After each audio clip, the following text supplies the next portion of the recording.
Imagina só, uma cidade costeira, um verdadeiro paraíso, que de repente se vê no meio de uma crise urbana e hídrica gigantesca.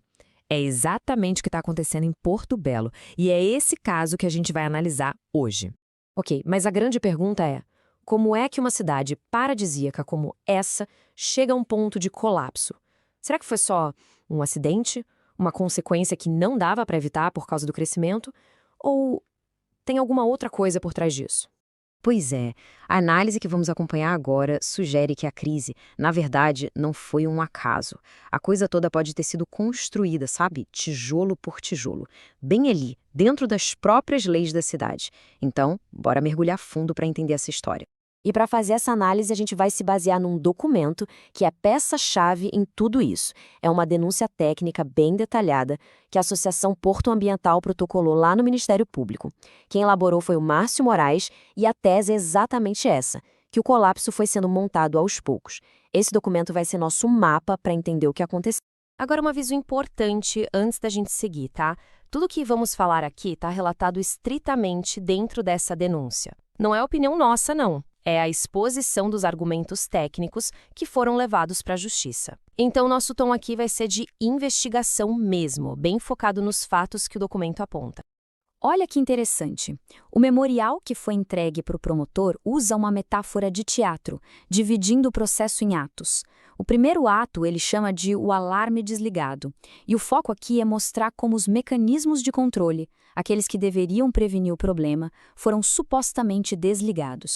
E essa denúncia, ela traça uma linha do tempo que, olha, é bem preocupante.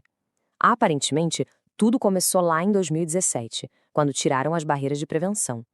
Daí para frente, a coisa foi escalando ano a ano. Passou pela criação de um tipo de construção invisível, depois pelo enfraquecimento da participação das pessoas nas decisões e, por fim, culminou agora em 2024 com uma concentração de poder nas mãos do executivo. O ponto de partida de tudo isso, de acordo com a denúncia, foi a Lei Complementar 86 de 2017. Sabe o que ela fez?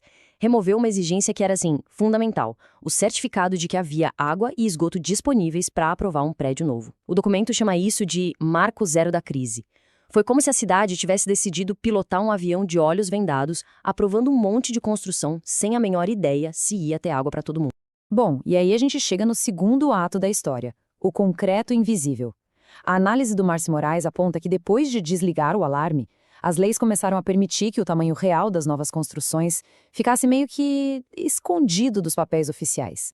O conceito principal aqui é uma coisa chamada volume fantasma. Para entender, imagina o seguinte: a prefeitura aprova um prédio calculando só a área dos apartamentos. Mas e as garagens? Os salões de festa? As piscinas? Andares inteiros são simplesmente ignorados nesse cálculo. Só que essas áreas existem, né? Elas consomem água, geram esgoto, mas para o cálculo oficial, elas viram fantasmas. O desequilíbrio fica nítido, né?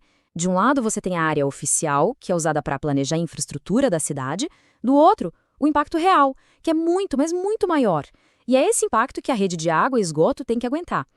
Essa diferença entre o papel e a realidade, segundo a denúncia, é basicamente a conta que não fecha, a matemática do colapso. Mas não para por aí. O concreto não ficou invisível só para cima, dos prédios. A denúncia também aponta para a Lei Complementar 99 de 2018. Essa lei permitiu que até 90% da área de um terreno fosse coberta, impermeabilizada. Ou seja, tiraram o solo que absorve a chuva e colocaram concreto no lugar. O resultado? O risco de enchente e inundação foi lá para cima. E essa lógica toda, segundo o que está no dossiê, levou a uma coisa que eles chamam de prioridade invertida. Pensa só, enquanto a rede de água da cidade estava quase entrando em colapso, cerca de 13 milhões de reais, dinheiro que veio justamente de taxas de construção, foram usados não para consertar o saneamento, mas sim numa obra para deixar a orla mais bonita. O documento usa um termo forte: maquiagem ambiental. Ok, então vamos recapitular. O alarme foi desligado, o tamanho real do problema foi escondido, o que faltava para a receita do desastre ficar completa. Segundo a denúncia, veio aí o terceiro ato: expulsar os guardas, que nada mais é do que enfraquecer quem poderia fiscalizar e barrar tudo isso, a própria população. A grande virada aqui teria acontecido em 2019.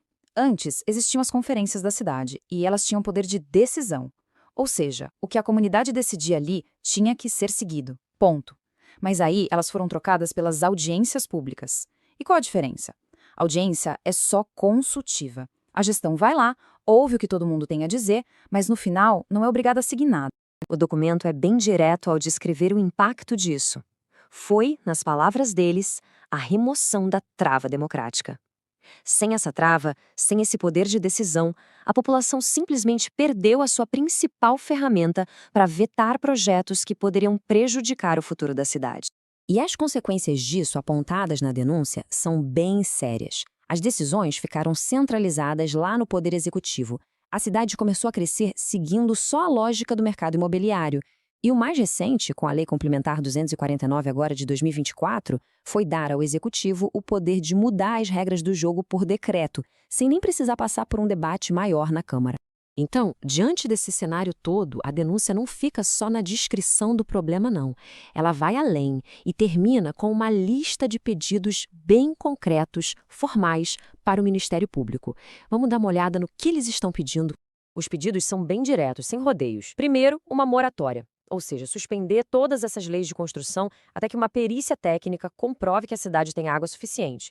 Segundo, fazer um balanço hídrico para comparar o consumo real com a capacidade da rede e entender o tamanho do buraco. Terceiro, uma auditoria para investigar para onde foi o dinheiro daquelas taxas de construção e, por último, apurar a responsabilidade de quem estava na gestão pública durante tudo isso. E o que dá base legal para todos esses pedidos é um princípio do direito chamado vedação ao retrocesso.